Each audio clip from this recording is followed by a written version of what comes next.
Take your third block and move that third block in between the legs. And if I have to do a third hand, I'm making my right over there, so you should open one there. Make sure you engage your legs so that you're squeezing the block, right? Bringing awareness. So we're going to bring the block up a little bit into our thighs rather than in our knees. Perfect. And now tuck the toes, bring the hips up and back, lengthen the legs, and come into a downward facing dog, keeping that block in between the legs. So as we warm up, you'll hear me say things like inhale, exhale. Try to follow along with the breath. Inhale, exhale 2. Inhale, exhale 3. Inhale, exhale 4.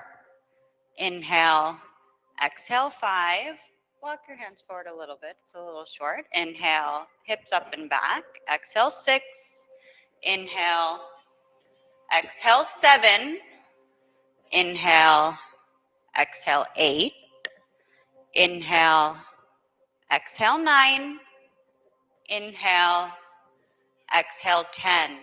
On the inhale, bring the torso forward into a plank. So your shoulders will come over the wrists, creating one long board with the body. So if you have to adjust the hands, adjust the feet, do so. That's where the hands and feet should be, both in your downward dog as well as your plank. Look forward, not down. The ground will be there, I promise. Squeeze that block in between the legs. Now don't hike the hips up or sag the hips down. One long board. Inhale, exhale 3. If you do need to come down to the knees, that's okay. Modifications are good. Inhale, exhale 4. Inhale, exhale 5. Look forward, not down. Inhale, exhale 6. Inhale, exhale 7. Inhale, exhale 8. Inhale, exhale 9. Inhale, exhale. Bring the hips up and back, coming back into a downward facing dog. Remembering that block in between the legs, start to walk your feet forward. So your toes are going to come about 6 to 8 inches behind your wrist creases. And then we're going to fold over straight legs. So take your 2 blocks and place the palms on the blocks about 6 inches in front of the toes. Grounding down in those palms. Inhale, exhale 2. Inhale, exhale 3. You can walk the hands back a little bit more or the feet forward. Exhale 4. Inhale, exhale 5. Inhale, exhale 6.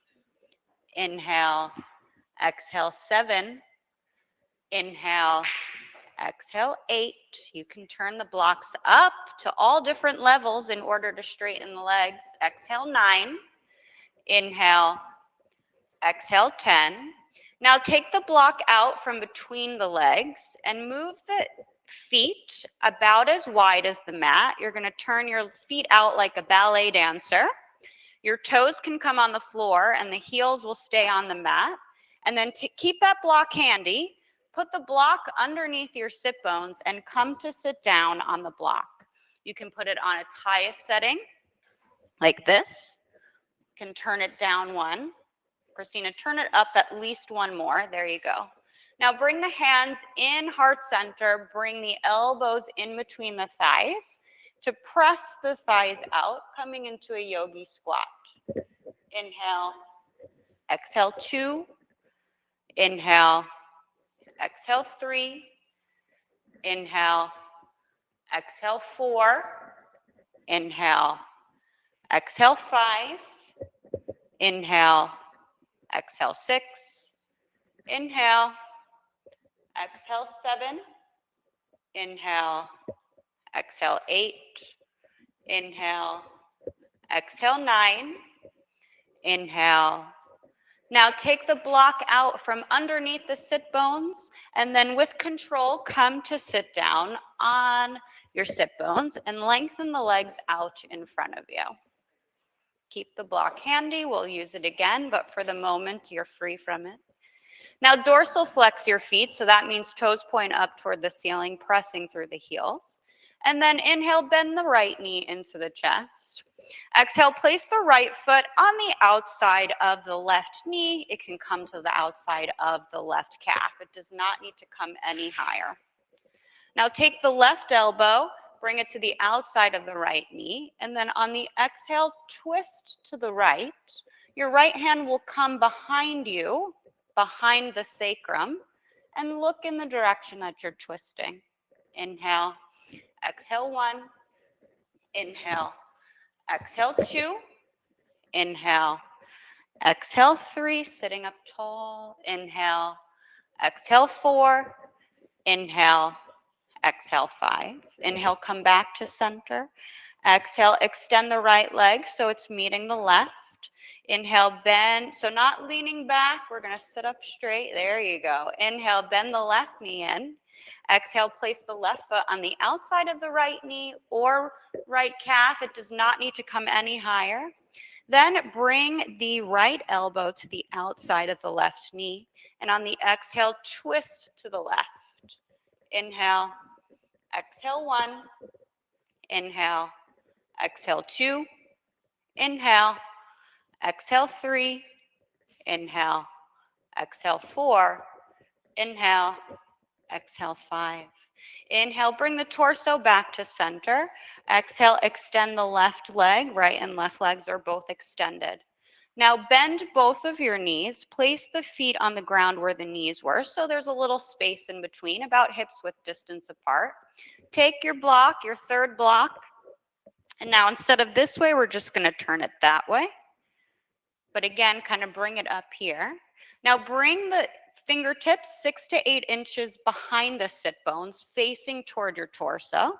Make sure the toes are all down on the ground. And then inhale, lift up the hips, pressing into the hands and feet. Lift the hips. And then you can keep the chin tucked, or you can start to bring the head back with control for tabletop. Inhale, exhale 1, inhale, exhale 2, inhale, exhale 3, inhale, exhale 4, inhale, exhale 5. Toes ground down into the mat. Heels ground down. Exhale 7, inhale, exhale 8, inhale, exhale 9, inhale, exhale, tuck the chin into the chest, come to sit down, remove the block. And that's the hardest thing we're going to have you do today. And I'm lying to you, okay? So, no, yoga, yoga, come sit on your 2 blankets. Come sit on your 2 blankets. We're going to talk for a few seconds. So, yoga is about bringing awareness to everything you're doing. That's the only reason why you do yoga, awareness, right? So yoga, I am a yoga teacher. This is a yoga school.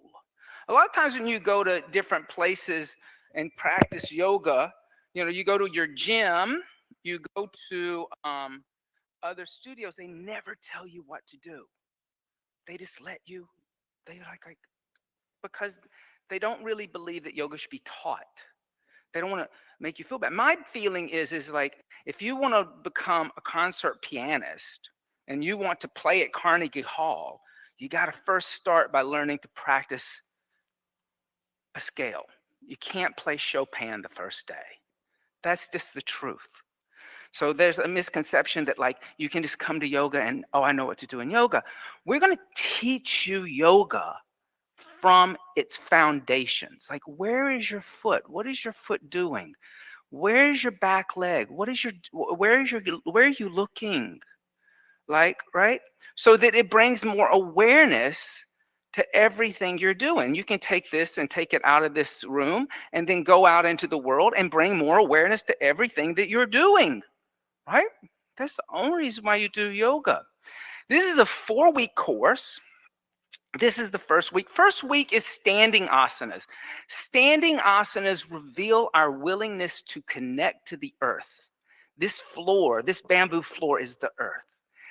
These beings in the room with you are earthlings, connecting to other earthlings, right? That is what standing asanas reveal, our willingness to connect. We will call the breath sometimes. We'll count the breath. You don't have to be on our inhales and our exhales. We're just trying to remind you to breathe. I don't teach Ujjayi Pranayama until week 4. If you have questions, the beautiful thing about when you teach something is that students get to ask questions. If I say something to you and you don't understand, or Stephanie says something to you and you don't understand, then tell us, I don't understand. Just say, I don't understand. Can you explain that a little better? And we'll be happy to try to do that. Let's go around the room and introduce ourselves to each other, making that connection with each other.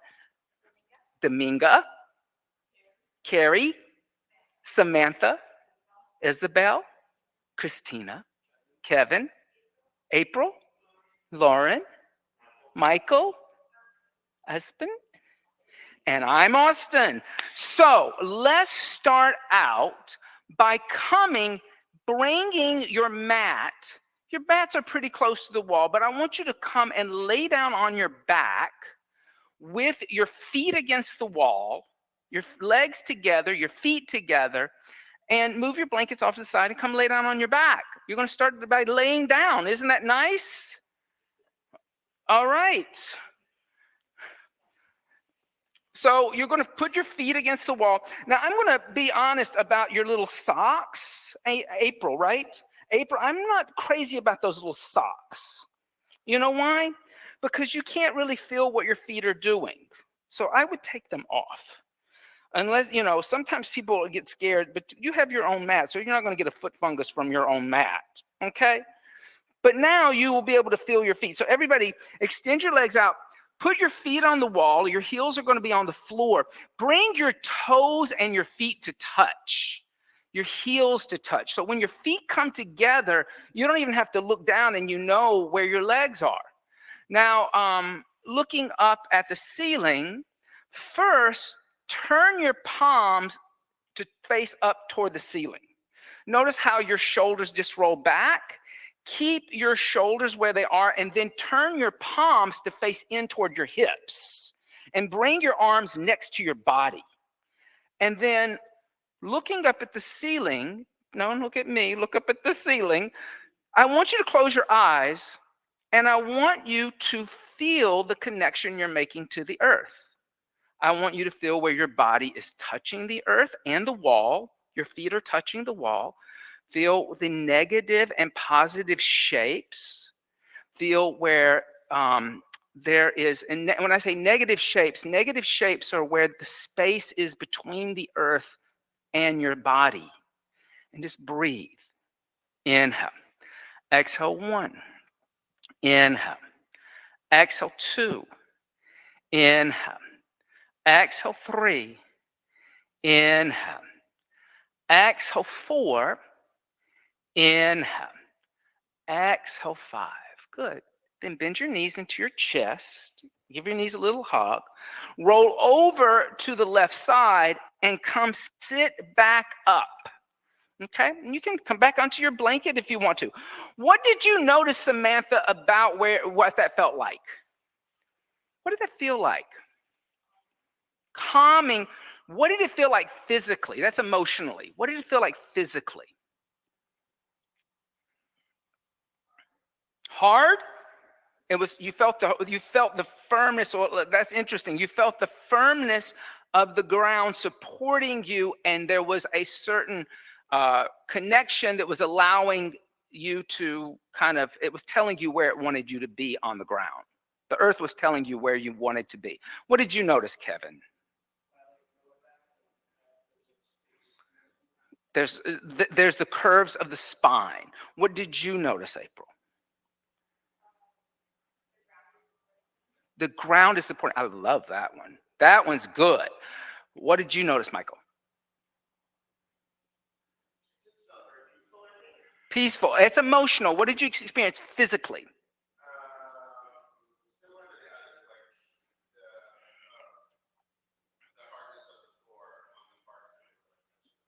Okay. So what I like about the hardness of the floor is it's very hard for you to kind of slump when that hardness of the floor is underneath you. Hardness of the floor is kind of giving you directions of how to stack the body, even though you're laying down. The feet against the wall, did anybody notice also that there were maybe connections to the wall and not connections to the wall in your feet? Because the feet, all of a sudden the wall is like the floor, right? So let's talk about your feet. Since we're talking about connecting, let's look at your feet for a second. My foot has arches, negative and positive spaces. There is an arch right here on the inside of the foot. There's an arch on the outside of the foot, right? So this is considered the heel of my foot. This is considered the ball of my foot, right? The heel, the ball of the foot. There's a third arch that nobody really thinks about, but this is an arch across the base of the toes. Now, if you look at your foot has light and dark areas. The skin is light and dark. The skin is darker where your foot touches the earth. It's lighter where it doesn't touch the earth, right? So the foot is said to have four corners, but that's kind of a weird thing to say because the foot's not a box. It's not a square box. But there are two corners at the heel, and there are two corners at the ball of the foot. Everybody, sometimes what happens is, I should say this, sometimes what happens is this is dark here because the arches have fallen, right? And then when there's a fallen arch, that means that the muscles aren't activated in your foot. They've become lazy. You can re-engage the arch of your foot by doing certain foot exercises.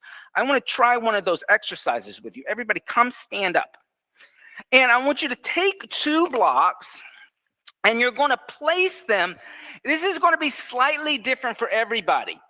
About the width of your foot so that your heel is on one block and the ball of your foot is on the other block. Okay? And then my toes are on the block. And then I'm going to put weight on my right foot. And I'm going to lift my left foot off the floor. Okay? Now, notice how many people's ankles are automatically wobbling. Okay, this is an ankle stabilizing exercise. It gets you to learn how to put weight in all four corners of the feet. If I was a PT therapist, I would ask you to do this, but you will all of a sudden feel the ankle wobbling. But there should be no reason why you're wobbling except that there's arches falling. So now what I want you to do is press more into your right foot and try not to lean, Michael. Try to stand up straight. And as you push down through your right leg, feel the energy moving up the front of your body as you press down. Don't let the leg go out to the side. And just breathe for a second.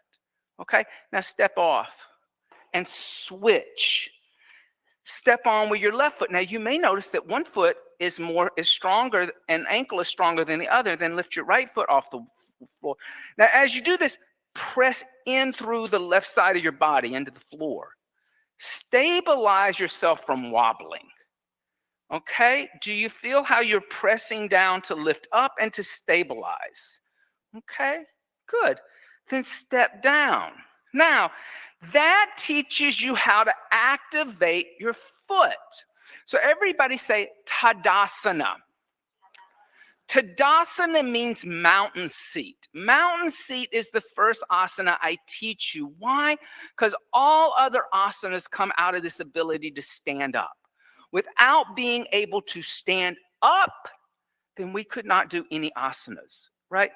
And we have to remember that at one point in our evolutionary cycle, we were quadrupeds. meaning we walked on all fours. Why do we know that?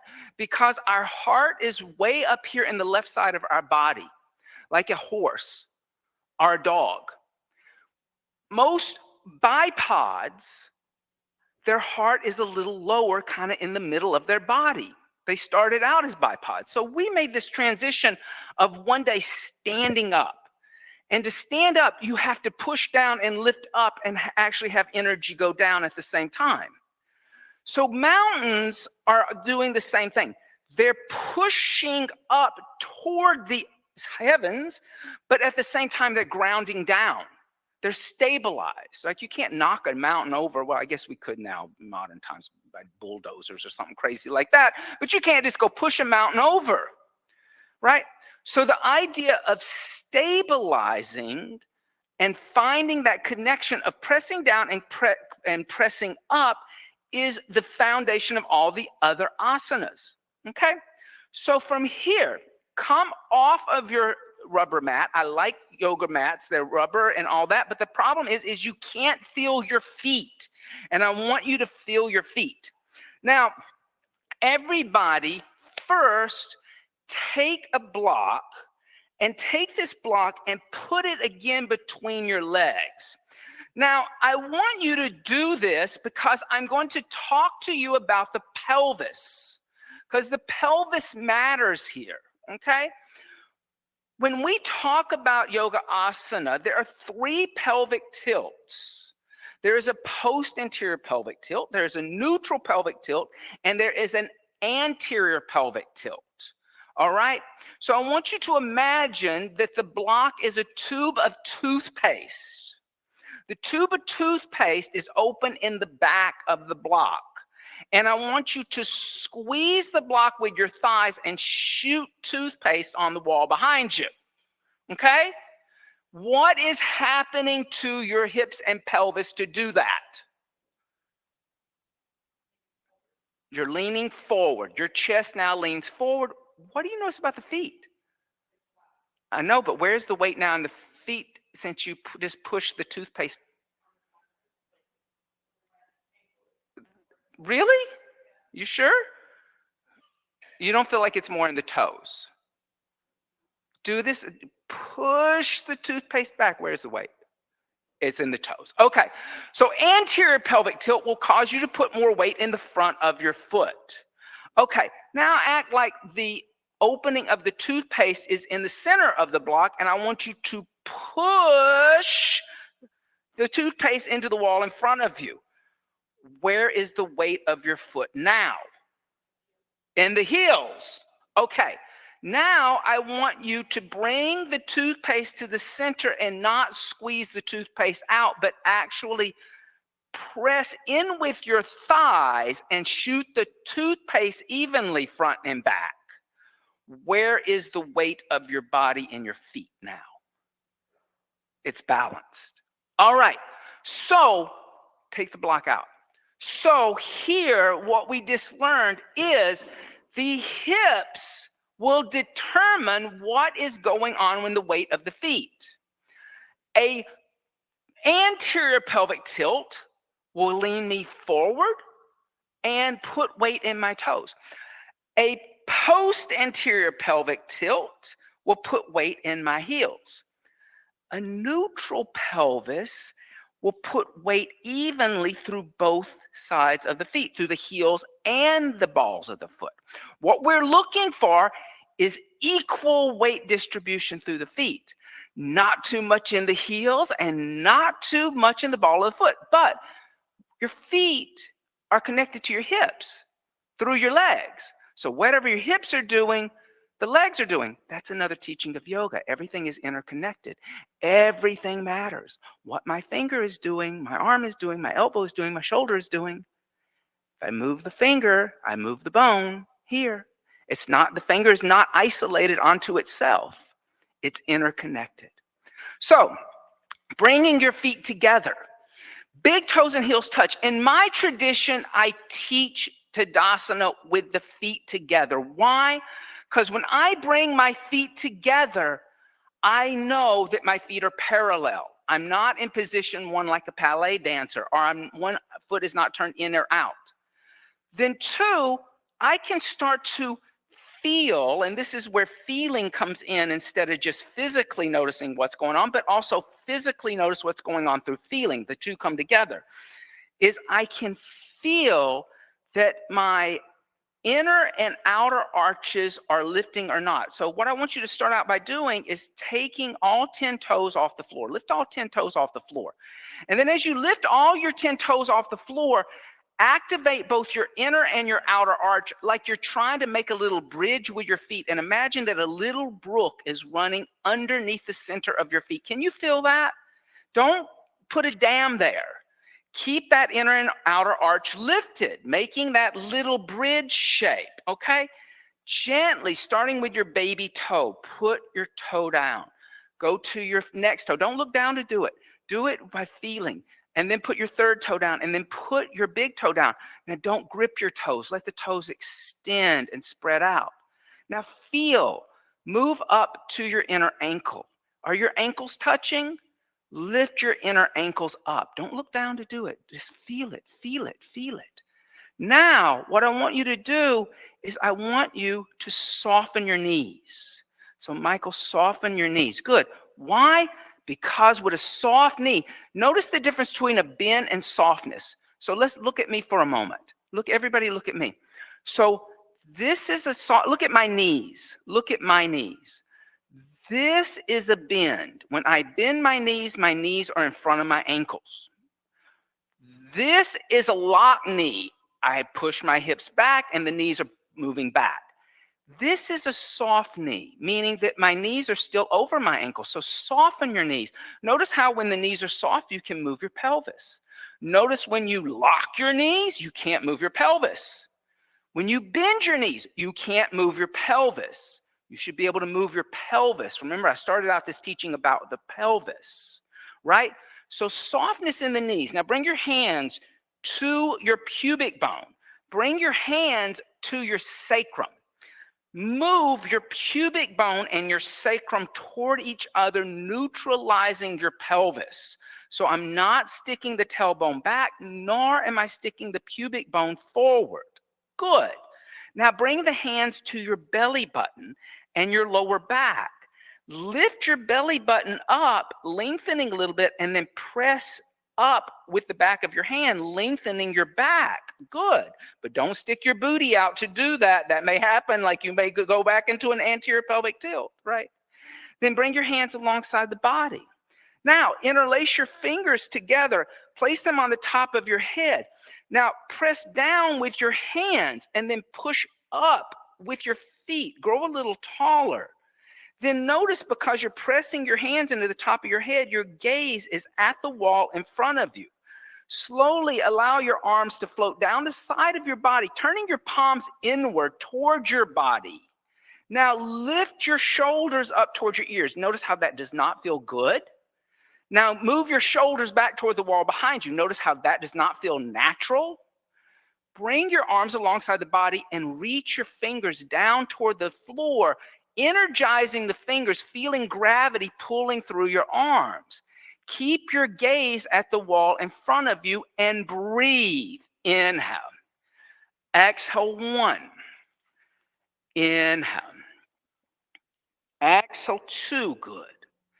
Inhale. Exhale, 3. Inhale. Exhale, 4. Inhale. Exhale, relax. All right. What did that feel like? Did that feel like what you felt when you were laying on the floor and your feet against the wall? Did that have a similar energy, Dominga?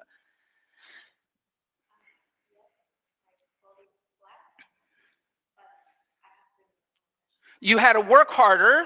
Yes, you had to work harder and be more conscious and aware, but you're looking for the same energetic as if you were laying down on a flat, even plane, right? Does that make sense? How does that feel to everybody? What about you, Samantha? You don't look convinced yet.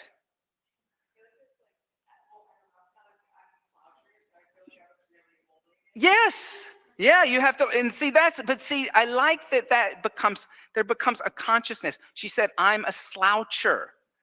That's a conscious, all of a sudden I've become conscious of my habitual habits. And that's what yoga does. It allows you to start to see your own habitual habits. I stand like this, and then my back hurts and my hip hurts, right? And I don't know why, but I'm always standing like this at the train station. So yes. And here again, yoga is technical. It's a technical practice. So the idea that you have to work at this thing called mountain seat and it feels a little unnatural at first is just like learning to play a scale on a piano. It doesn't come easy. You have to kind of practice it over and over and over again till it becomes natural, till it feels natural, till you start changing those habitual habits that you have in your body, right? All right. Any questions about Tadasana? All right, let's move on. Everybody say Utkatasana. Utkatasana means fierce seat. Sometimes it's called chair seat also. All asanas come out of Tadasana. We never lose Tadasana in any of these other asanas. They're always there, even in a forward fold. You would think, oh, I'm sitting on the floor. All of a sudden now Tadasana can go out the window. She never leaves us, ever. So fierce seat, one of the things that I like to express to people is that when you're practicing asana, there are two types of asana. Or, well, there's more than two. I shouldn't say there's two, but let's say there's two major types. One is a stretch. That's what most people think of when they think of yoga asana, is stretching. However, there are asanas that are tightening asanas and strength building asanas. Why?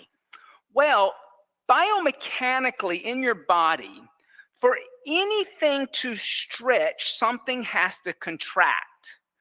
For me to make a bicep and contract my bicep, my tricep stretches.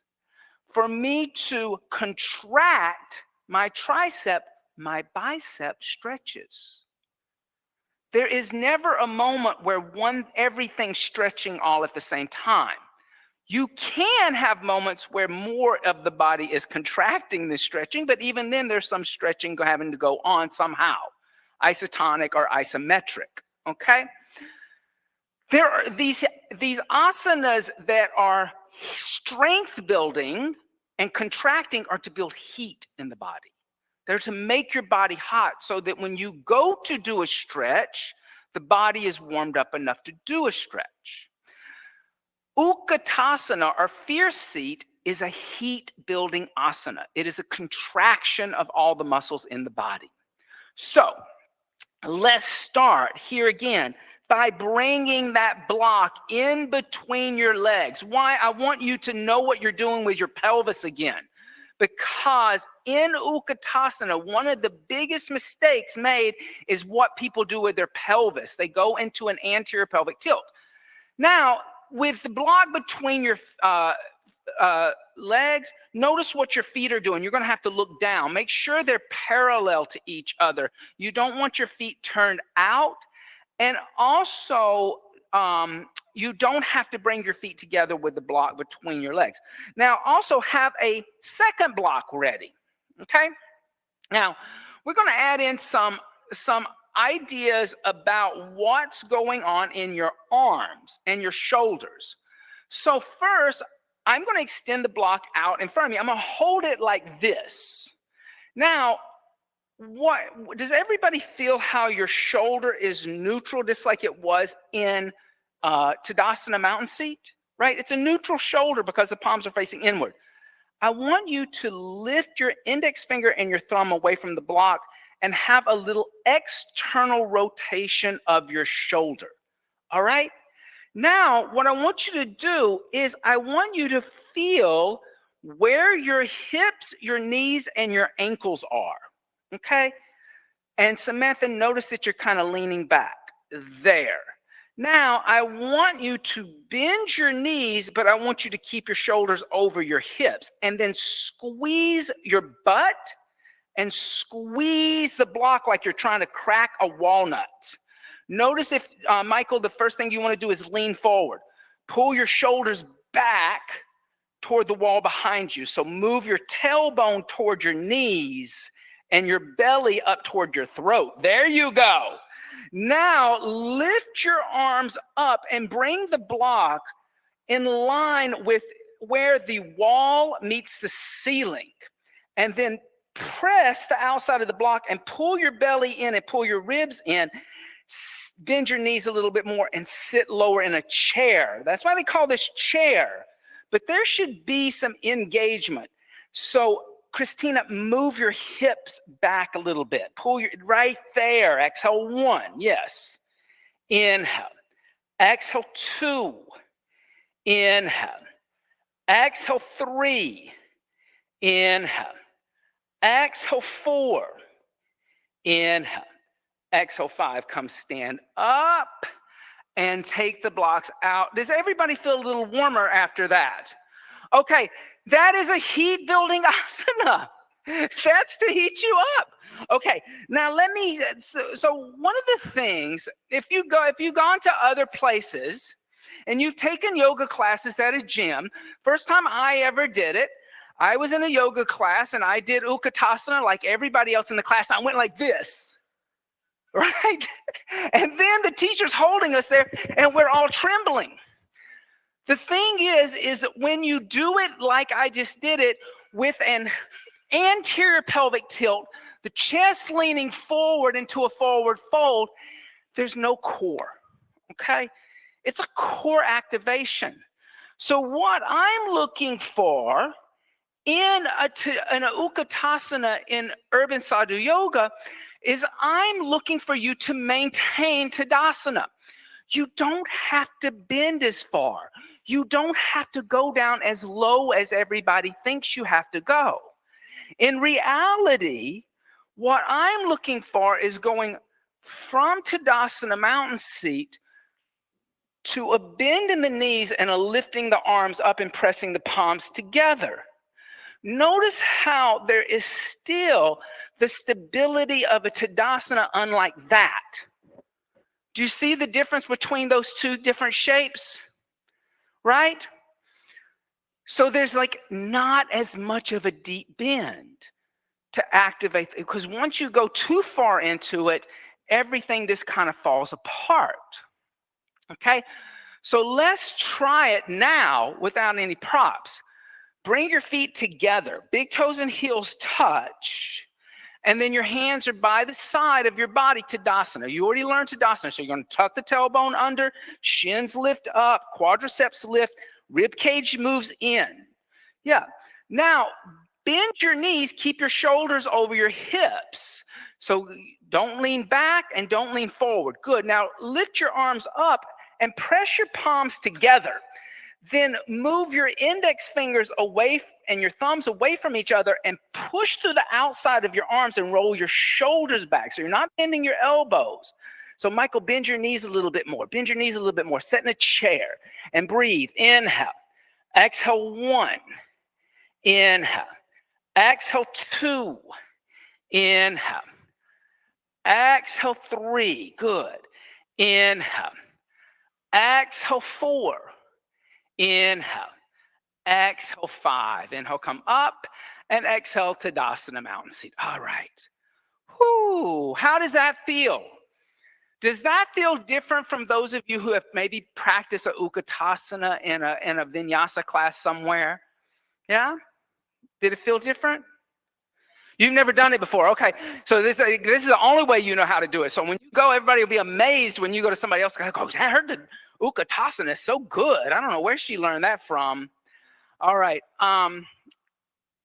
Any questions about that? So when we talk about these couple of standing asanas, there are Utkatasana and Uttanasana. Uttanasana. Everybody say Uttanasana. Uttanasana means intense forward fold. And already you can see we really haven't moved past the Tadasana. Everything is still coming from this idea of Tadasana, right? Tadasana, we're just making some minor adjustments and it's becoming a new asana. When we talk about Uttanasana, Uttanasana means intense forward fold. And we did a modified Uttanasana in the warm-up. When we talk about the hinging of the body, your body has two natural places where it folds, the waist and the hips. Can somebody please show me where your waist is? Okay, all right. A lot of different opinions in the room. Some of you must be dressmakers and others not. Okay, so everybody bring your hands and touch your lower two ribs. Yeah. Now go from side to side. You're like a little higher and do like a side bend. This is your natural waist. This is your waist. Now, your waist bends from side to side. Keep your hands here right underneath your ribs. I think your hands are low, Samantha. I think I want them up a little higher underneath your rib cage. Now, try to fold at your rib cage forward. You can't do it. Notice how your ribs run into your internal organs and you just round your back. Okay? So a lot of people will try to fold forward from the waist. And when I say this is the waist, if I were to go to a tailor and I would say, make me a pair of pants like the 1930s, he would put the waistband all the way up here underneath my rib cage. This is where women used to wear the belt of their dresses. This is your high hip. All right. Your high hip is down here where that curve is on the edge of the hip. And right here where the leg runs into the pelvis is a crease. So bring your hands into that crease. Sometimes it's called your bikini line. Like if you wear bikini underwear, you ever wearing a bikini at a beach or a Speedo, the elastic is going around your leg there. Okay? Notice how this is the crease that allows you to fold forward.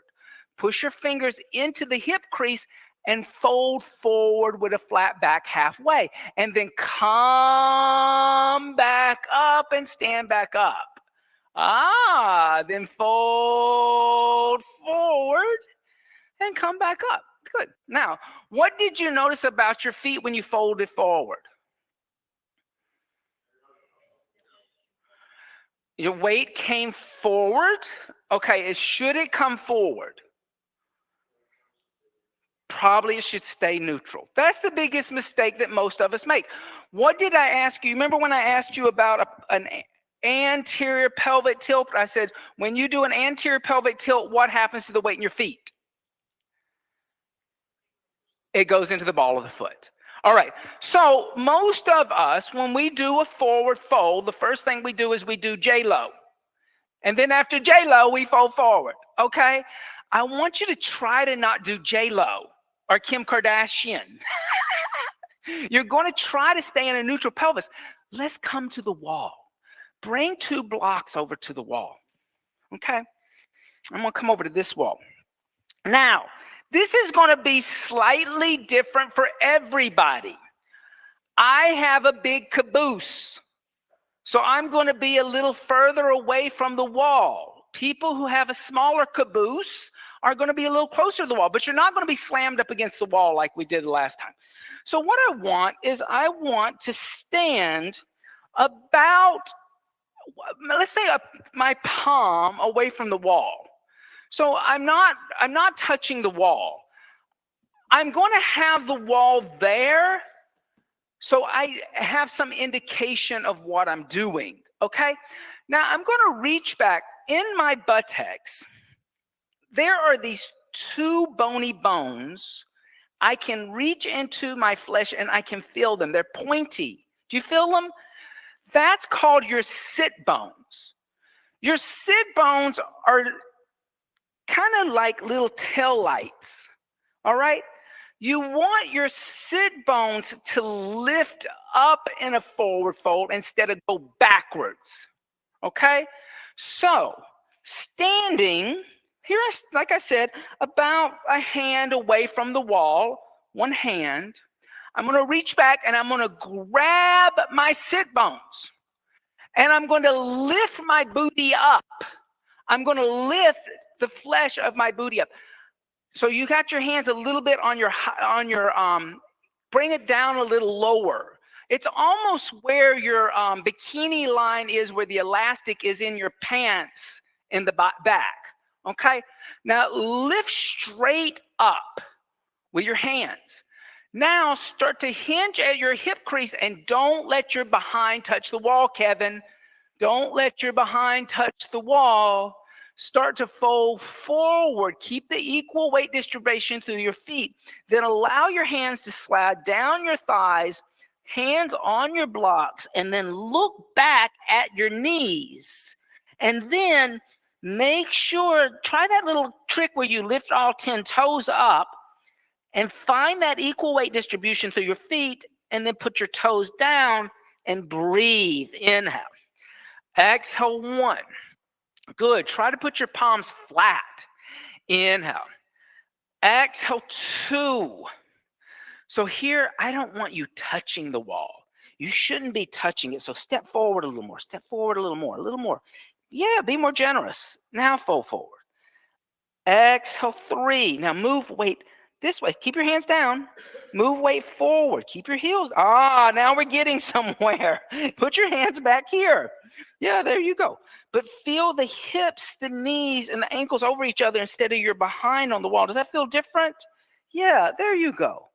Now, on your inhale, lift your head and chest halfway. Look at the wall in front of you. Keep your hands on the blocks. Look at the wall in front of you. This is called Adva Uttanasana, or half Uttanasana. Now put your hands on your shins. With straight legs, start to lift up and stand up without putting your booty on the wall. If your booty's touching the wall, you're sending your booty back again and you're going into J-Lo and come into Tadasana. That's really hard, isn't it? All right, I can see everybody's faces. They're like, oh my God, I didn't know folding forward could be so complicated.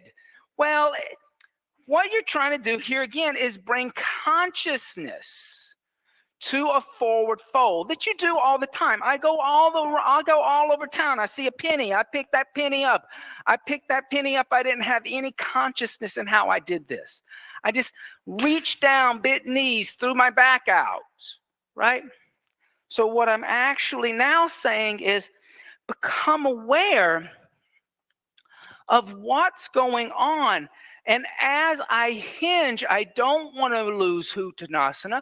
I don't want to go into this pelvic tilt of either direction. And I want to get as low as I can, folding forward. Then I can start to maybe shift those blocks around a little bit.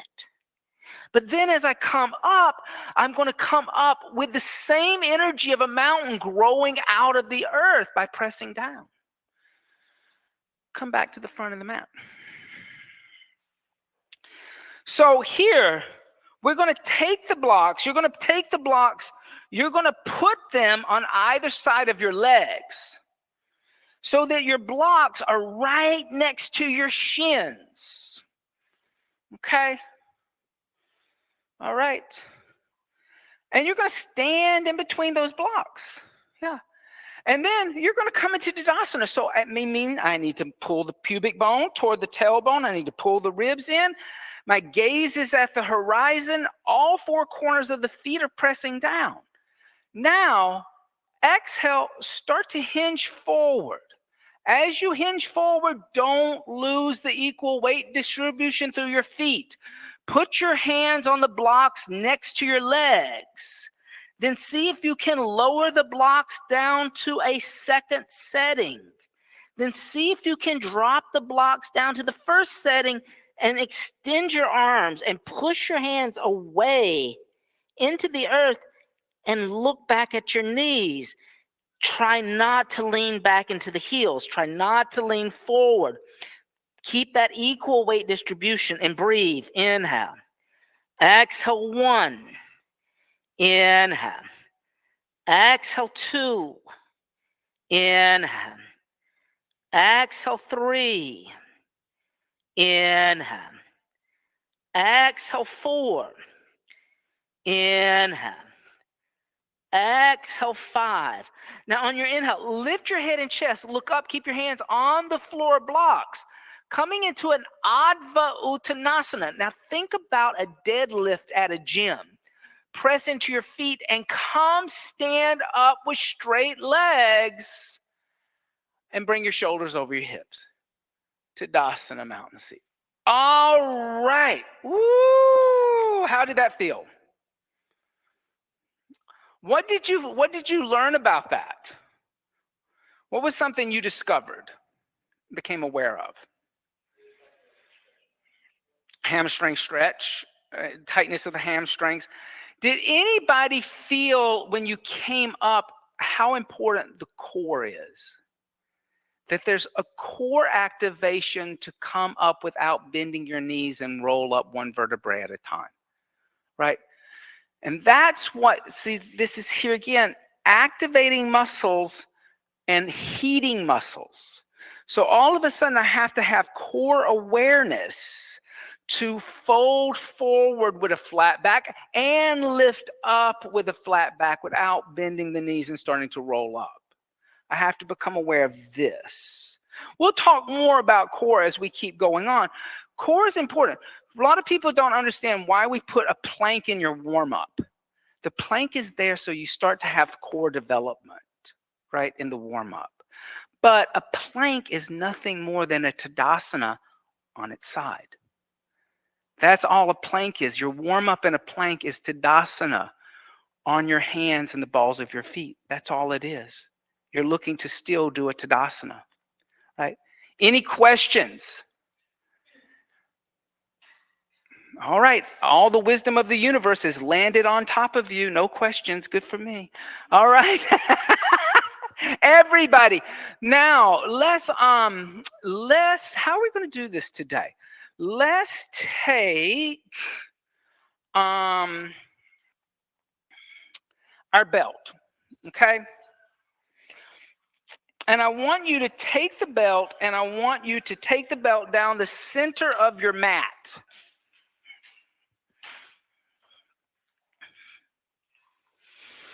And the belt is going to act like the white line in the middle of a road. It's going to give you some guidance, okay? That's all the belt's going to do, right? And then everybody is going to face the windows, okay? And I want you to stand in the middle of your belt. So your arch of your foot is on your belt, okay? Starting out with feet together. Thank you, sir. Yes. So starting out with your feet together. Now, step your feet wide apart. How wide? Just step your feet as wide as you can right now. Yeah. Because this is a little tricky. I can't really tell you how wide because it depends on how tall you are. You're much taller than I am. I wish I had your height. Okay, so like if I step my legs out, like look at the difference between the two of us. Reach your arms out to the side. Notice how her ankles are underneath her wrist, and so are mine. But we're different heights, so it's different proportions. So think of like getting the outside of your ankle bone underneath your wrist. That's about how wide. If you look down, Samantha, and your ankles are somewhere underneath your elbows, that means you have to walk your feet out much wider and be more generous at Christmas time. Buy nicer gifts at Neiman Marcus. All right. Now, lower your arms. Turn your right toes toward the right. When you turn your toes to the right, line your second and third toe up the middle of the belt and your heel on the belt. So now my heel is on the belt and the little white line is making sure that my foot is parallel to the outside of the mat. Now look back at your left foot. Turn your left big toe up to the left corner of your mat. at a 45-degree angle. Now, that one's a new one for a lot of people because everybody will say 90 degrees, but what I want you to do is go 45 degrees and get your heel on the white belt. So move your heel forward a little bit and turn that toe toward that. So there is an inward rotation of your left thigh. You may have stepped too wide. Come back a little bit. You're losing your Tadasana. You're becoming unstable, right? So Michael, this toe back here, point it to that corner right there. That left foot, don't go that way. Go that way with this left foot. Inward rotation. So there is an external rotation of your right thigh and an internal rotation of your left thigh. So my left foot, instead of going this way, is going that way. There you go. Turn it that way. There you go. All right. Now, bend your right knee a little bit. As you bend your right knee, track your knee down the second and third toe of your right foot. So that means you may have to move your pelvis, not your knee. I may have to move the pelvis. Yeah. And then re-extend your right leg, keeping your knee down the center of your big toe, or your second and third toe. Lift your arms up to shoulder height. Now, you're still facing the window, so straighten your right leg. Straighten your right leg. Now, reach forward toward the wall at the right. Pull your left hip back. Maybe even touch the wall. Then bring your shoulders over your hips, lift back up. Reach forward to the right. Pull your left hip back toward the center of the room, hinging at that hip crease at your hip. Then lift back up. Notice how it's like the forward fold. Now this time, reach forward toward the right and put your right hand on your right shin. And lift your left arm up. And as you lift your left arm up, try to touch the ceiling with your left hand. Now, as you do this, try not to bend your knee. And notice if you're leaning, I'm going to bring you out of it a little bit so you don't lose Tadasana, because you're not in a forward fold. You're in a pyramid shape. So you shouldn't be leaning forward. You shouldn't be sending your booty back like J-Lo. And look up here at your left thumb. Now, as you look at your left thumb, try to touch the ceiling with your left hand. I think you keep going out longer and longer and longer. You got to pull it back a little bit. Exhale 1. Inhale. Very nice. Exhale 2. Good. Inhale. Exhale 3. Inhale. Exhale 4. Inhale. Exhale 5. On your inhale, come all the way up to stand. Good. Now exhale, lower your arms and step your feet together. All right. And then come face me. So everybody say Trikonasana. Trikonasana means triangle. Like, this is what's interesting about Sanskrit. Sanskrit is an Indo-European language. Your Latin comes out of Sanskrit. Sanskrit predates classical Latin. So you will hear some Latin words in the Sanskrit. If you speak a romantic language, French, German, Spanish, you will also hear some of the Sanskrit in those languages, because those languages all come out of Latin, right? So triangle means pyramid, or a pyramid shape, a triangle. And here again, triangles are very much like mountains. They're growing out of the base toward the heavens. They're reaching upward. This is the biggest mistake that people make in a triangle. They think that the triangle is about touching the floor. The feet are my connection to the earth, not my hand. In reality, see how my back foot's turned in? So there's an inward rotation, external rotation. As I reach forward to pull the hip back, there should be no weight here in the right hand. And I'm not trying to get in here like this, right? Because now all of a sudden I'm the bent pyramid of Khufu that the Egyptians abandoned because it was falling apart, right? Because it lost its geometrical shape. It lost its geometry. It started to collapse. So you don't want to collapse into it.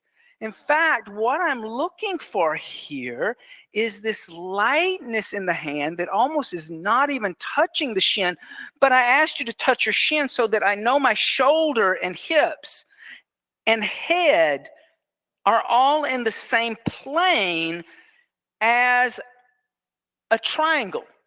Now, how many triangles can you see in me, though? How many triangles do you count? Is there just 2? How many more? How many can you see other triangles? Maybe. Like, think about the geometry of it, the sacred geometry. You might can see more than 3, but there are at least 3 big ones, if not 5, right? So you're trying to find this sacred geometry of the energy moving upward. Now, different people will teach it different ways. Bikram will teach it like this, right? But notice how I've kind of learned leaning in. Other people will teach it with a block behind the foot. They're not wrong. Those schools of discipline are not wrong. They're looking for something different. What I want you to experience is a side stretch. What Bikram wants you to experience is core strengthening, but he doesn't do a chair. He doesn't teach chair in Bikram yoga. There's no Utkatasana in Bikram yoga, right? So he's looking for something to teach you core. So everywhere you go, it's important that you listen to what the teacher's asking you to do. If they don't give you any instructions, that means they're not looking to give you any instructions. But if they say to you, put your hand in front of your shin, they're looking for something different. If they say, put your hand on your shin, then they're looking for something different. You can always ask them why. They should be able to tell you why. If they can't tell you why they want it, don't go back to that teacher. If they say, oh, because that's the way we do it, don't go back to that teacher. Because they're actually, yes, sir.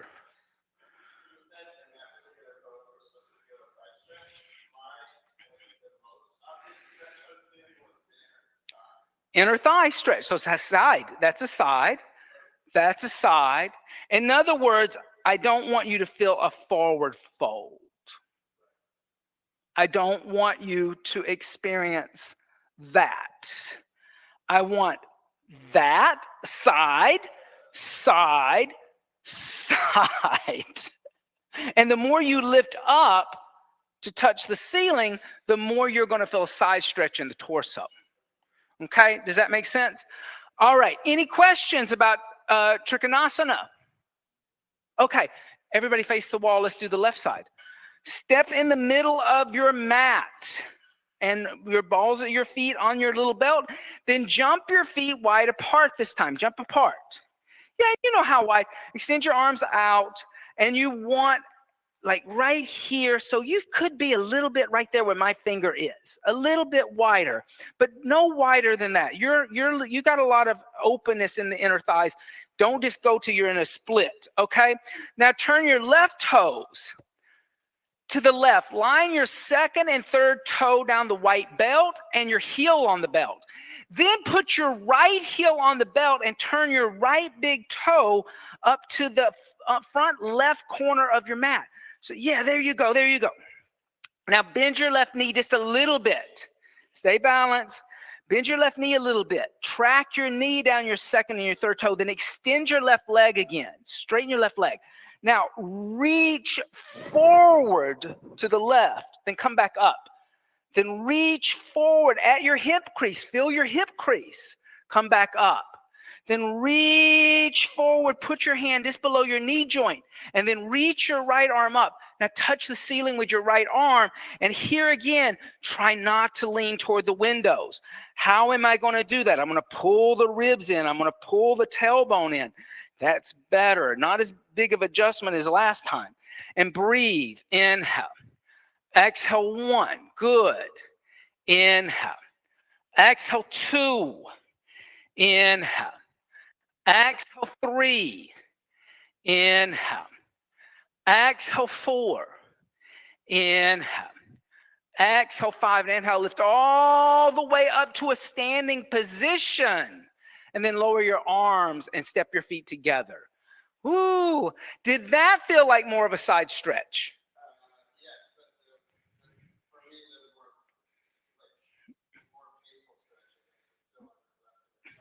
So yeah, so this is just a situation where like different people are going to experience things differently. Michael has tight adductors. Adductors are the muscles inside the leg. If those are tight, it's hard to do the straddle. You have very open adductors. You can just keep going forever, till you're flat on the ground. So you will feel things differently, but but what I noticed is there was less collapsing that time onto the left hand. There was a more extension of reaching upwards. Yeah, because you weren't collapsing anymore. You weren't like heavy in that hand. All right. Any questions about Trikonasana? All right. Everybody bring a block over to the wall, a single block. Kevin, can I use your mat? So everybody can come over here and face me. So what I'm going to do, I'm actually going to switch Kevin's belt around because I want that over here. Okay. I don't want that big wad of stuff. Can you pull that tight? Okay. Everybody say Virabhadrasana. So Virabhadrasana means warrior seat, right? Asana means seat. And so this is the warrior seat. Now, there's a warrior 1, a warrior 2. I'm going to teach you warrior 2 first because like triangle, it's an open hip and an open chest. But like triangle, the stabilization in the feet is crucial. And the energy now, since the knee is going to bend, the front knee is going to bend, there has to be this kind of energy of understanding how the energy is moving up through the legs to the pelvis and then keeps moving up through the spine. Okay? So what I'm going to do is I'm going to take my right toes, I'm going to bring them up the wall, and I'm going to step my left foot back. Now notice how I'm getting heel to heel. A lot of places will teach warrior 1 and warrior 2 wider. I want you to try it heel to heel, okay? Then I'm going to bend my right knee, and I'm going to put the block between the knee and the wall. Notice how my right thigh is parallel to the floor. This is that deep adductor stretch that's going on. Then I'm going to take my right hand to the wall. I'm going to keep my right elbow bent because I can't really extend my arm. If I extend my arm, I'm kind of going back. I want to find a place where the cranial is over the sacral. In other words, I'm not here, I'm not here. I'm not surfing, nor am I going into a back bend, okay? So the elbow is going to be bent for now. I'm going to lift the left arm up. I'm going to look back. What I want to try to do is get shoulder in line with shoulder and fingers in line with fingers, and then look back and just push a little bit into the right knee and the right hand and squeeze in the glutes. I'm going to pinch right here at the bottom of the glute, which is going to neutralize the pelvis. So I'm not doing J-Lo. I'm not doing Kim Kardashian. I'm neutralizing the pelvis as if I'm trying to throw a spear. That's what it should look like. I'm trying to throw a spear. Okay, so everybody try that. We're going to do it with the wall on both sides, then we'll do it without the wall. So step your right toes up the wall, and then step your left foot back. Your right foot's down the center of the belt, and step your left heel on the white belt. Okay, now point your left toes toward the wall, not at a 90-degree angle, but a 45-degree angle. So that's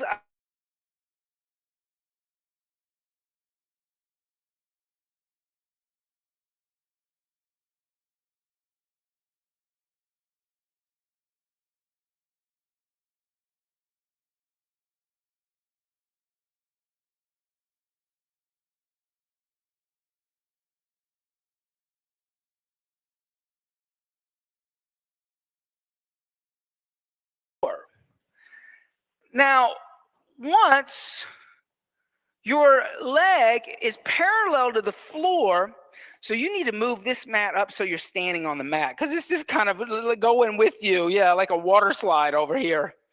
All right. And step your foot back here more. Now, bend your knee. Yeah. And then push this heel down. And you're going to keep the hip open. Put your right hand on the wall. Shoulder over here. Open this hip. Now, push a little bit. Shoulder over here. Now, look at your right index finger. Now, notice how this knee is going in. It's coming from here. Pull your pelvis towards your pubic bone. Squeeze your butt muscles. Squeeze your butt muscles. Now, look at your right index finger, everybody. Lift your left arm up in the air and breathe. Inhale. Exhale, 1. So left arm lifts, gaze is here.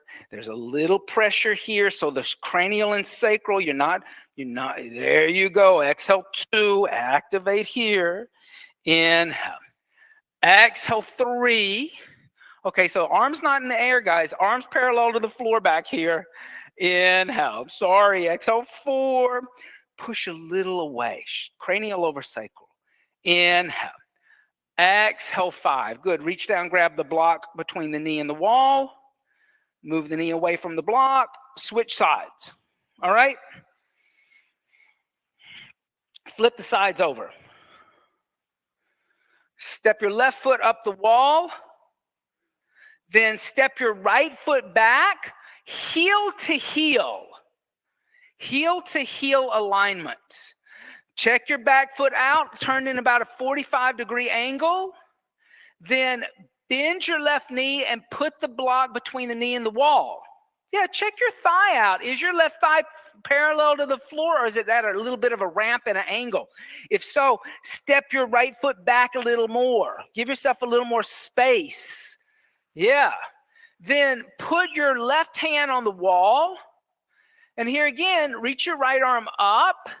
Now, as you do that, notice if you're kind of twisting in your shoulders. So then you're going to keep the chest open and look back at your left thumb. Good. And lengthen your tailbone. Squeeze at your glute muscles at the bottom of your buttocks. So don't relax your glute muscles, but give it a little pinch. Inhale. Exhale, 1. Inhale. You can look at your left hand now. Exhale, 2. Good. Inhale. Exhale, 3. Inhale. Exhale, 4. Inhale. Exhale, 5. Now reach down, grab the block between the knee and the wall, and move your left knee off of the block and come to the middle of your mat. All right. So the thing about Virabhadrasana 1 and 2 is that these are big hip openers. And basically what we did is we have learned that here the pelvis has to squeeze a little bit. If not, I'm going to stick the pelvis out, which causes my knee to collapse in. So everything here again is that first lesson I taught about what your pelvis is doing. As I lift the arms up, I'm reaching forward and back simultaneously. Now, Warrior 1 is simply bringing the right hip back and the left hip forward. So from a Warrior 1 to a Warrior 2, there's a movement of the hips, the spinal column, the shoulders, but there's no shuffling around of your feet the way that I teach it, right? Other places you'll see people dancing their feet around, but that's really bad for your knees because your knees are bent and so they're weak. So if you go dancing the feet around to try to get there, you can pop a knee joint really quickly. So everybody come face the windows. Now, step your feet wide apart. You know how wide now, okay? Now, turn your right toes to the right. Turn your left toes in a little bit at an angle.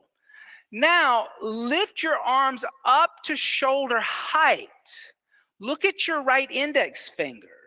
Now, bend your right knee, and as you bend your right knee, track your knee down the center of your foot. You got to use your pelvis to do that. So move your hips to do that.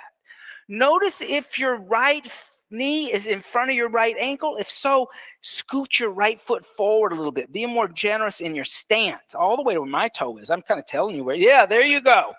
And then breathe. Inhale. Exhale 1. Check out what that left arm is doing. Exhale 2. Good. Inhale. Exhale 3. Inhale. Exhale 4. Inhale. Exhale 5. On your inhale, extend your right leg. Exhale, lower your arms and rotate on your heels and turn your left toes to the left and your right toes in on an angle, switching sides. Then lift both arms up to shoulder height. Then look at your left index finger. Bend your left knee. As you bend your left knee, track your knee down the center of your foot. Kind of bring your shoulders over your hips so you're not leaning, and head over the shoulders. There. Exhale 1. You can extend. You can even touch the wall. I don't care. You're so close. Exhale 2. Good. Inhale. Exhale 3. Inhale. Exhale 4. Inhale. Track that knee. It's in your hip. It's not in your knee. It's in your hip. Exhale 5. Good. On your inhale, extend your leg. And then exhale, lower your arm, step or jump your feet together. All right. Now, here's the thing about Virabhadrasana 1. Virabhadrasana 1 is opening, you can turn and face me, is opening the psoas. The psoas is a muscle deep inside your body. You cannot touch it. It's also called the hip flexor. So Virabhadrasana 1 can be a little more challenging. In Virabhadrasana 1, I have the heels lined up to heel to heel. The hip moves back on the right side and forward. The chest lifts up a little bit, similar to what you did in chair. And then there's this extension of the arms, and the palms come together like you did in chair. And there is this intense stretch through the left side of my body. Okay? But it's here again, it's all about the hips and the pelvis and what the hips and the pelvis are doing to move the body around, right? So everybody turn to the wall, jump, step your feet wide apart again.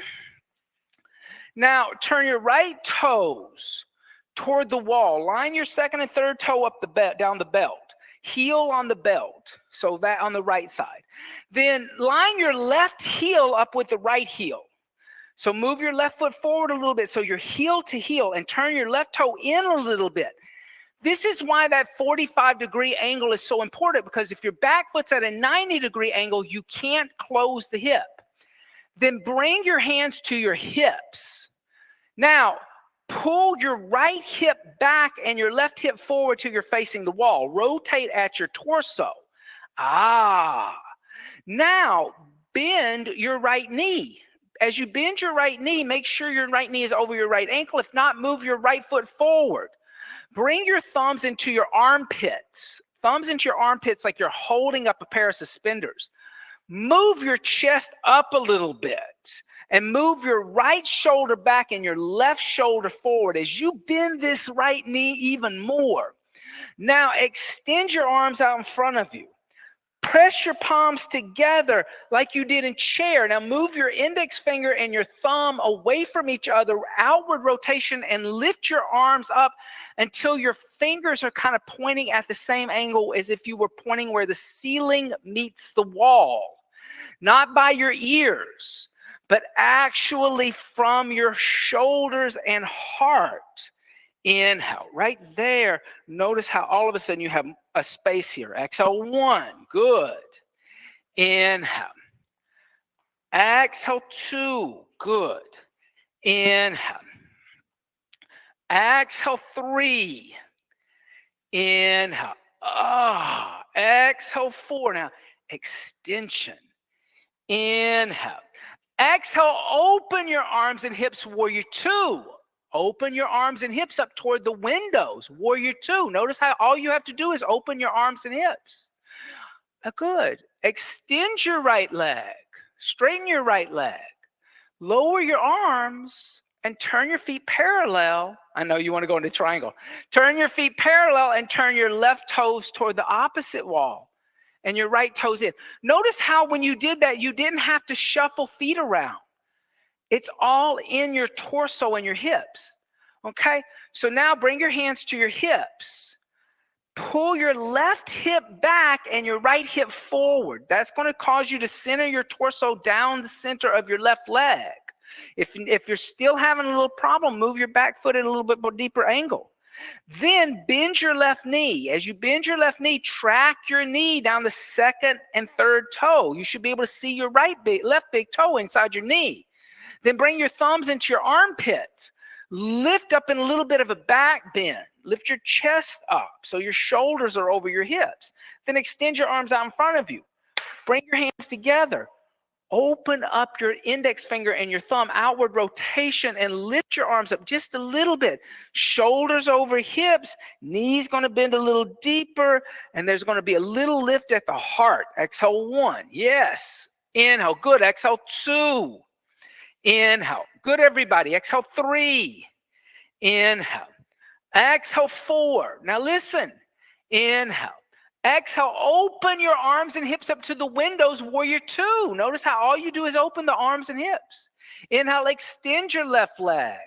Exhale, lower your arms and jump your feet together. Good for you. All right, I'm stuck. Take the mic. Take the mic.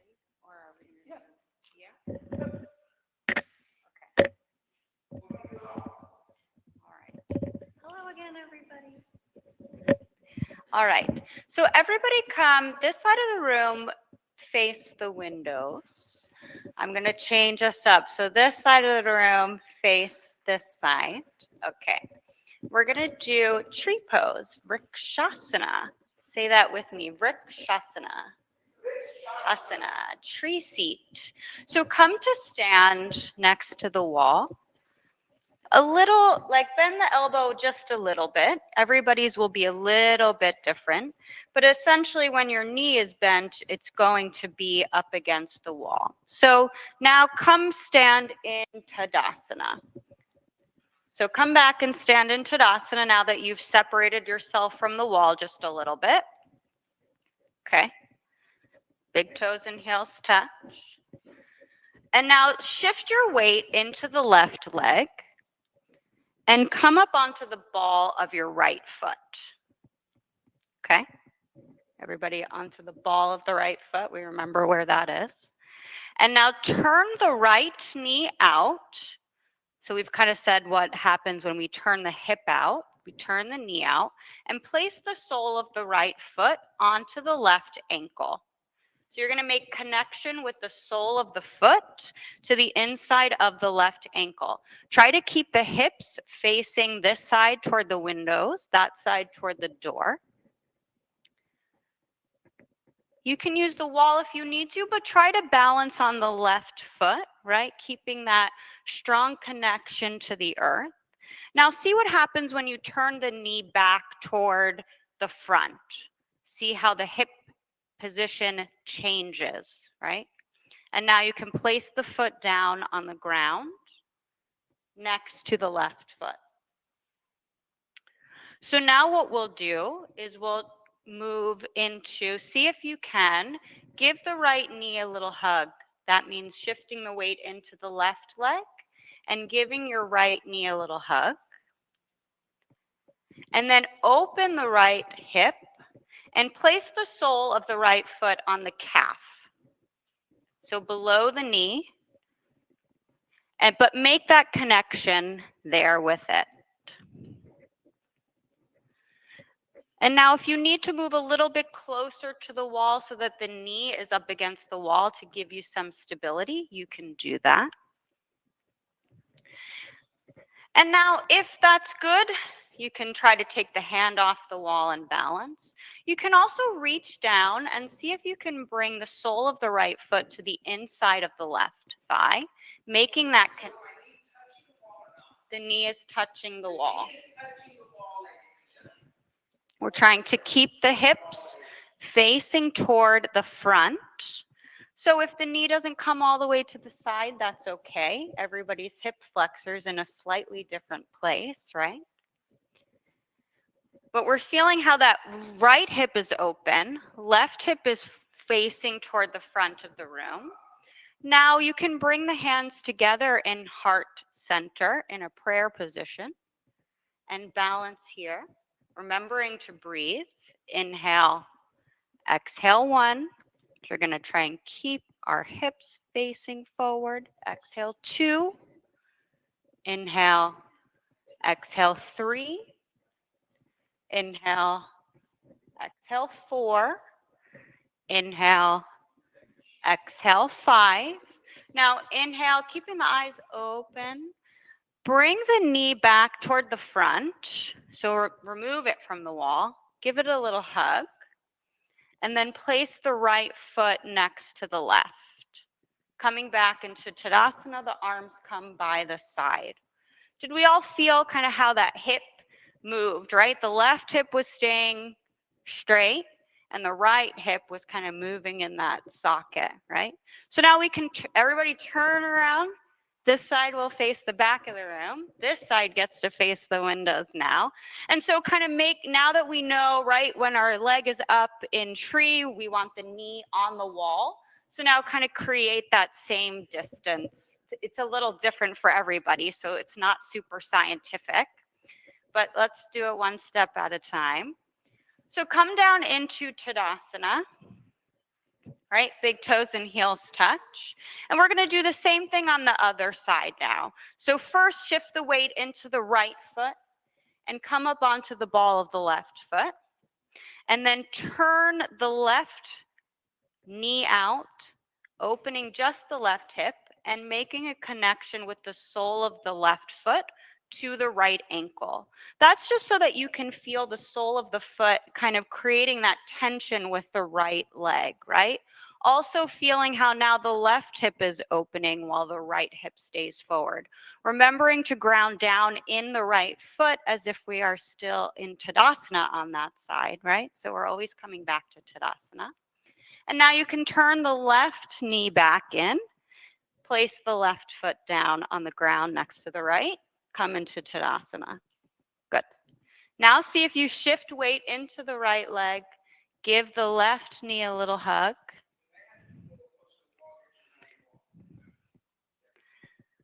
And then open the left knee to the side and place the sole of the left foot on the right shin. So the knee is making contact with the wall, but we're still keeping our hips facing in the same direction, which may mean, right, that the left knee doesn't open all the way to the side, but that's okay, right? And now you can stay here, or you can reach down, grab the left foot, and bring the sole of the left foot into the thigh, right, near those abductors. Careful not to put the sole of the foot on the knee.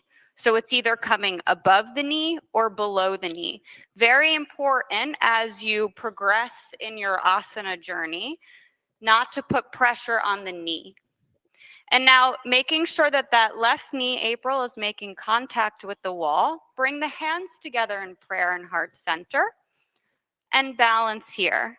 So the same way that we're creating some tension in between the sole of the left foot and the right leg, we're creating that tension with the prayer hands in the center as well.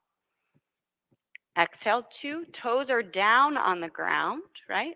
So got all of the foot working, not clenching, but there. Exhale 2, inhale, exhale 3, inhale, exhale 4, inhale, exhale 5. You guys are great bouncers. Inhale, bring the knee back to the center and give that knee a hug. And then place the left foot next to the right, coming back into Tadasana. Cool. Any questions about Vrikshasana tree seat? Lots? Tell me.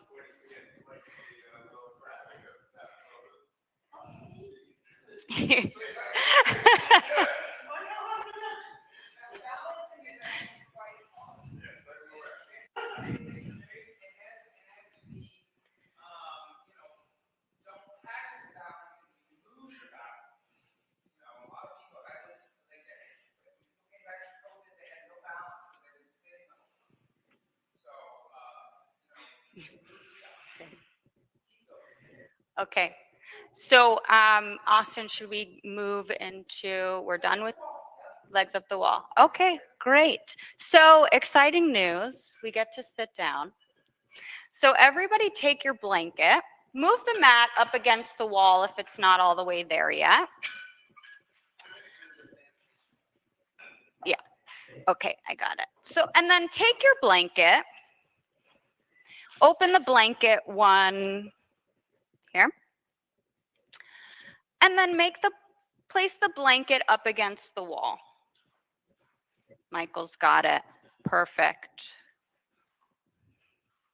It's all right, Gloria. You can. Yes, it sure is. Don't get ahead. He's done this before.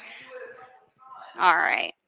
So now come to sit on the side edge of your mat, so next to the blanket, and then scoot your hips all the way up to the wall. So come sit down, sit, face your friend or your other friend. So one way or the other. So not facing me, but facing the side. Everybody face the window. Great. Okay. Now scoot up toward the front side edge of this. You're going to have a little bit of a trouble, but that's okay. Kevin, come forward. Keep coming forward. Keep coming forward. You don't have to cross your legs. Come forward, come forward. Perfect. Great. Dominga's got it. Now, you're going to roll over onto your back and bring your legs up the wall.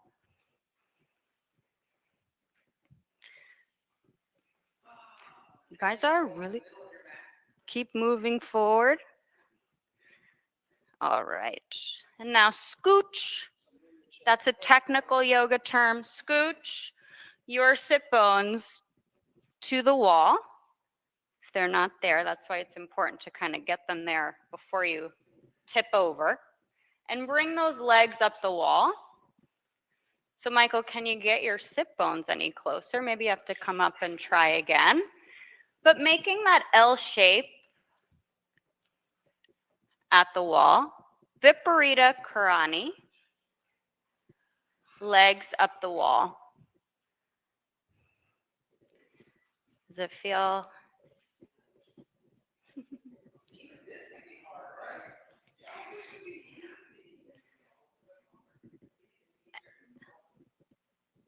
And you may notice, as we start to notice the shapes that we're making with the body, the geometric shapes, right? This may seem pretty similar to another one that we did a little earlier today.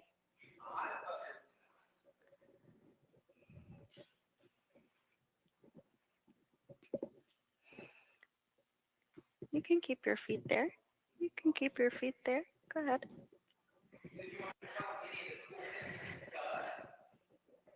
So Viparita Karani is an inversion, which we practice inversions in yoga to help us reverse our perspective, right? So we often see the world standing on our 2 feet, but what happens when we turn the world upside down?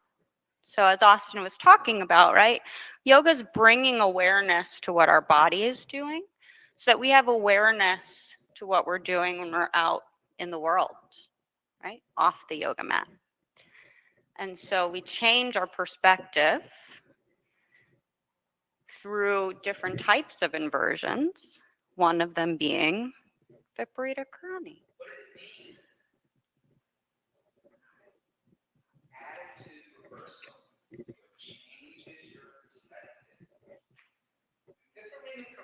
Everything I've been saying is like asana, hagasana. There's no asana. This is a movement. It's not an asana. It's a seal. So you're sealing this energy.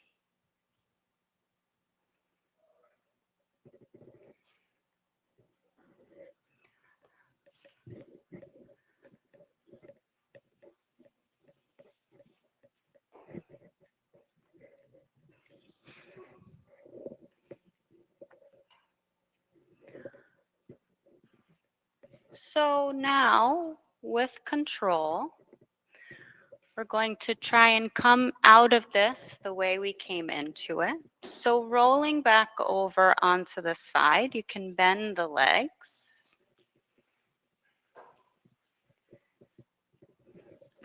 And then coming to lie flat on the back with your head toward the center.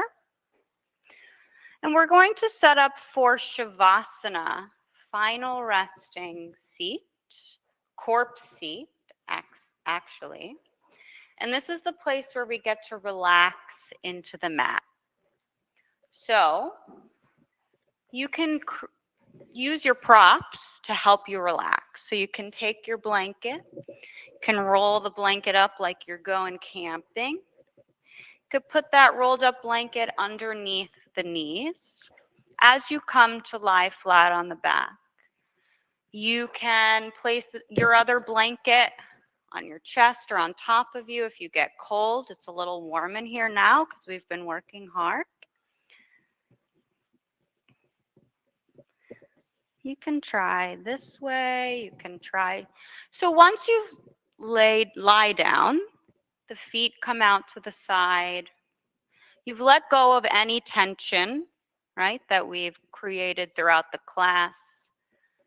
Your palms can come alongside the body with the palms facing up.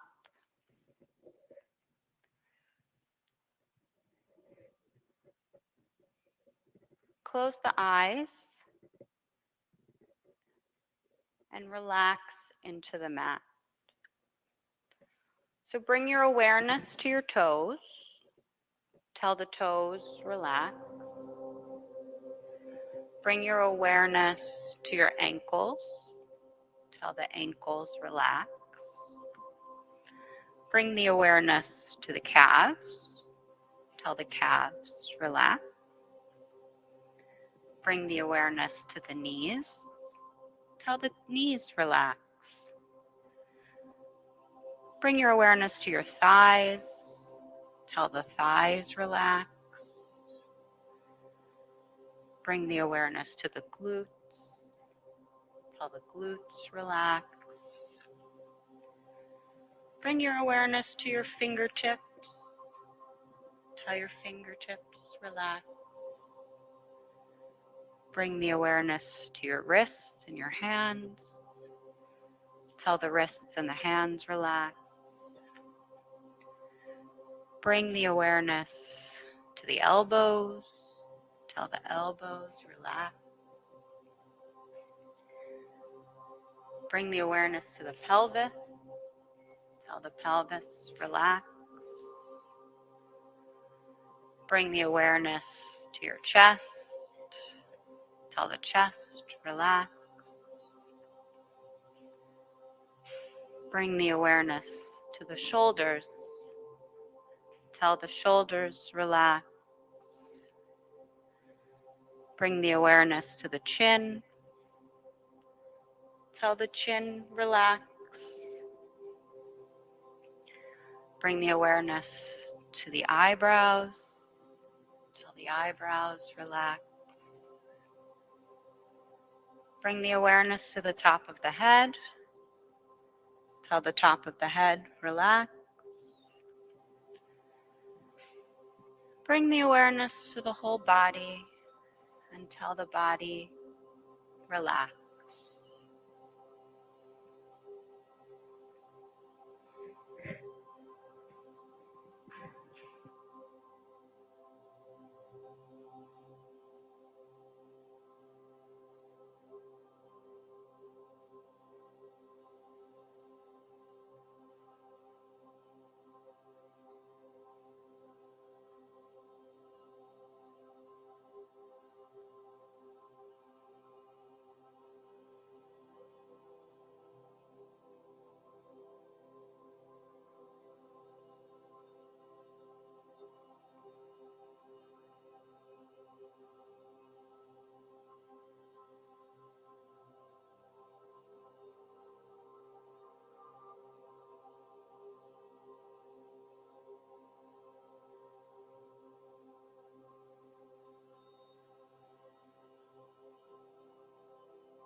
Make small movements with the fingers and the toes. Stretch the arms overhead. And stretch the arms and legs in opposite directions like you're waking up. And then draw the knees into the chest. Give the knees a little hug. And then gently roll over to the right side. Pressing the left palm into the floor. Lift the torso up and come up to a seated position. Just take it a moment and you can settle on the blanket that's underneath your knees for a moment. Just close the eyes and inhale deeply through the nose. And exhale everything out. Do that again. Just inhale. And exhale through the nose. And then just gently bring the hands together in what's called undulating mudra. And then bow the head to seal the practice. And thank you all so much for coming. Thank you for all your hard work and your intention. And thank you, Stephanie, for teaching this class with me today. If you have any questions, please feel free to ask. I'm sorry we went late. We ran over a little bit. We do try to give you a lot of information.